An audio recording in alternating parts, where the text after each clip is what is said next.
So I am Alexis Papazoglou, and I'm a lecturer in philosophy here in the Department of Politics and International Relations at Royal Holloway. I joined the department in September. The project I'm currently involved in is entitled Idealism and the Philosophy of Mind, and it's part of a bigger project called New Directions in the Study of the Mind, which is based at the University of Cambridge and is funded by the John Templeton Foundation. The greater project aims at investigating accounts of the mind which are non-reductionist and non-physicalist.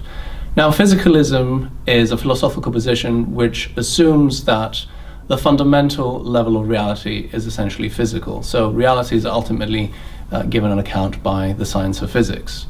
Reductionism makes the claim that all phenomena, everything that takes place in reality, is essentially reducible to the fundamental level of reality. Now, the philosophy of mind for the last 60 years has been dominated by a combination of those two positions, by reductionist physicalism, which claims that the mind and all manifestations of the mind should essentially be reducible to physical phenomena, to the ontology of physics, and to the kinds of explanations that physics offers us. Now, one of the problems with reductionist physicalism is that there seems to be lots of explanations of manifestations of the mind which don't reduce to the language of physics and the kinds of explanations that physics offers us. Now, I'm not talking of anything spooky here. What I have in mind is the kinds of things that the humanities study, like, for example, history, and the kinds of explanations that history offers, like explanations based on the reasons that people act in various ways.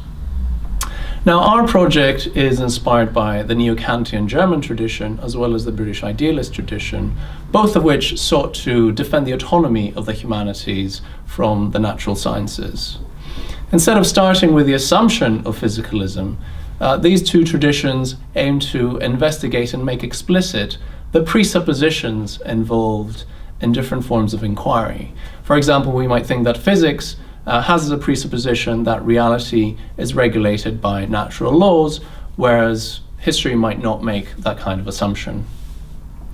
Now, the fundamental point is that these kinds of presuppositions cannot be shown to be true by the inquiries that they themselves belong to.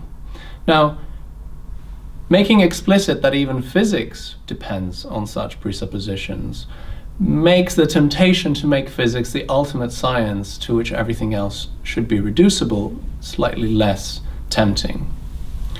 Now, the aim of this project ultimately is to defend a pluralism of autonomous ways of making sense of our mind and therefore making sense of ourselves, be it through history, through biology, through literature, without giving physics the full stage like reductive physicalism would have it.